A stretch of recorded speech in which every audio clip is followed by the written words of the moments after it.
What's going on, guys? Sean here, coming at y'all with a quick little video. Sorry it's a little grainy. It's a little early in the morning. It is Dallas week. I haven't put out a video in a couple weeks.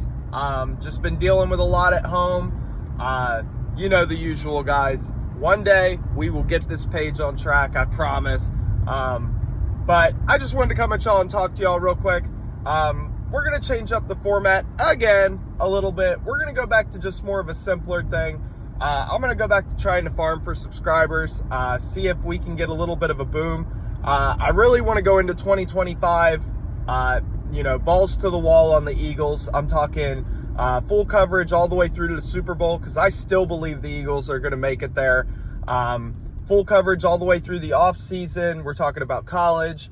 We're talking about moves the Eagles make, free agency, the draft. All of it. We're going to find stuff to talk about, every week. I want to start doing a minimum of 2 videos a week just to start. And if we can get the subscriber count up, then we'll go to daily videos. I'll get up early if need be. I'll stay up late if need be. And we're going to start putting out, a video a day once I hit my goal subscriber count. So, a lot to look forward to. We're definitely hoping that this next year is going to be a big year for the channel, and I can't do that without y'all's support. So with all that being said, it is Dallas week, all right? We haven't talked a lot of football on this channel, but I'm sure you guys have been following. I'm sure everybody around here has been talking about it. It was a real up and down season to start, but these last couple games, the Eagles have turned it on. Top 10 defense, top 10 offense. Quinyon Mitchell looks like an absolute lockdown corner stud. Cooper DeJean, also lockdown corner stud. It really baffles me that teams took like Kool-Aid McKinstry and, some of these other guys first. I think the Lions taking Terrell Arnold was, Teron Arnold, the Alabama corner. I think that was really the only other corner in this draft that I would have taken. Safeties don't look terrible, although CJ's been kind of a disappointment this year. I don't know what his problem's been. He's gotten better the last couple weeks, but those first few weeks of the season, every time he was in man coverage, he was getting cooked, and it was just really sad to watch coming from a former slot corner, someone you expect to be able to hold their own in those situations. But, enough with the bad, get to the good. It's been an amazing couple weeks. Saquon Barkley has been on an absolute tear. Jalen Hurts hasn't had a turnover.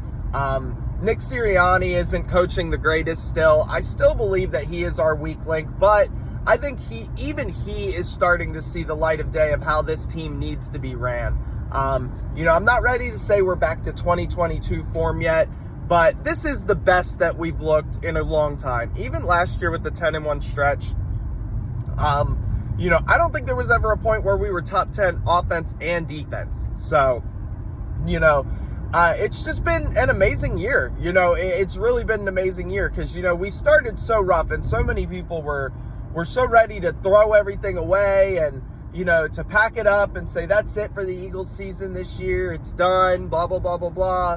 And now here we are, things are looking better, and Jalen looks like an MVP quarterback, and Saquon looks like an offensive player of the year, and A.J. Brown has been A.J. Brown, one of the top 2 receivers in the league. I mean, I can't even really put many people above him anymore. I feel like him, Jamar Chase, and Justin Jefferson are just, all 3 of those guys are on a different level than everybody else, this year. So, it's been amazing to watch.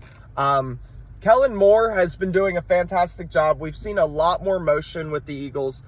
We've been seeing a lot more plays that you haven't seen in the past. And I know a lot of people are saying, Nick's still running the offense and, this is still Nick's playbook. And you do still see shades of Nick and Shane and, what Brian Johnson was doing last year, but you're just not seeing as much of it.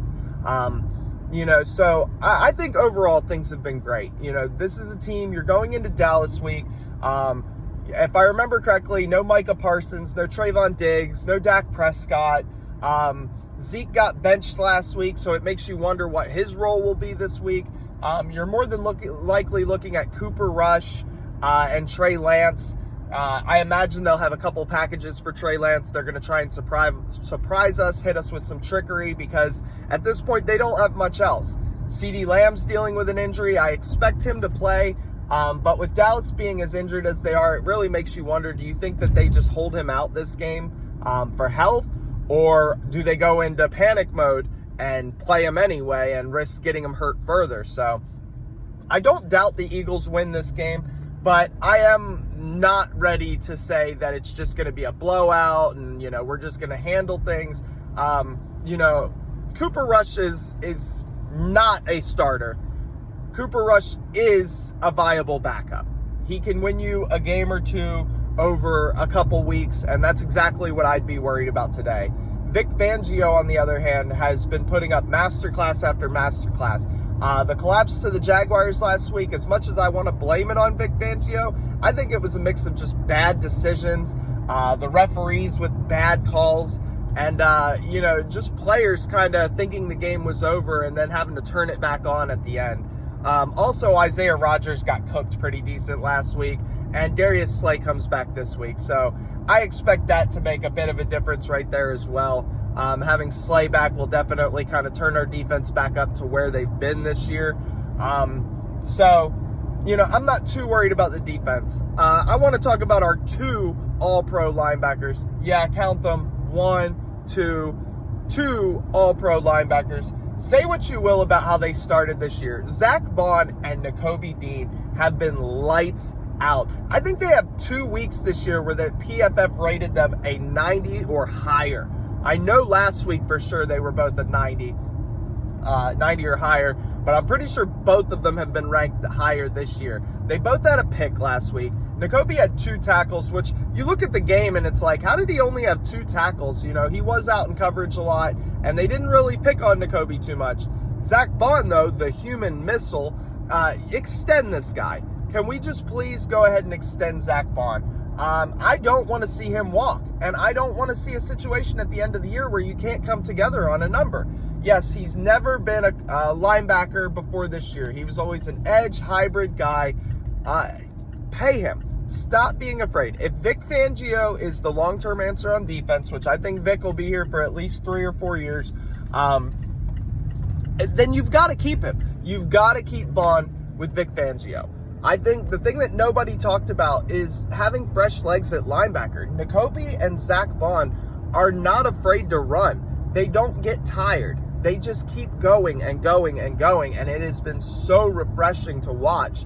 And it's really a shame that our D-line is as weak as it is this year, because if you put the 2022 D-line with this secondary, if we had Hassan Reddick this year with this secondary, there's no telling what our defense would be doing right now. And it really is a shame that, Hassan's not here with us, because he should be. He is the missing piece. I love to see what Nolan Smith is becoming. His development's been good. I think Bryce Huff is not what we hoped he would be, but at the same time, we were misusing him. Now that we're moving him around a little bit and giving him different looks, he's starting to look a little better. He had a pressure that led to an interception or a pass deflection. And overall, he's finally starting to get pressures, even though he played like 6 snaps. His first snap was literally a pressure. So, that's good to see. Josh Sweat has turned it on the past couple weeks, but you know how he gets. He could just shut it off for 10 weeks and then not do anything.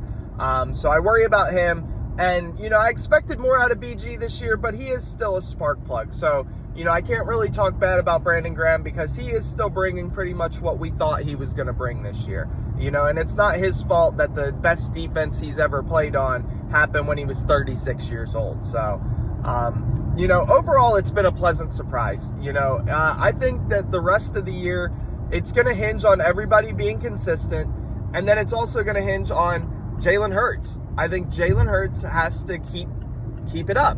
I think that we win and we lose with Jalen. If he doesn't have turnovers, he plays clean football, then we're not going to have a problem. We're going to have a great rest of the season and a deep postseason run. But it really does boil down to Jalen Hurts. All right, guys. That's it for me for right now. Tell me what y'all think in the comments below. I love you so much. Thank you for the continued support.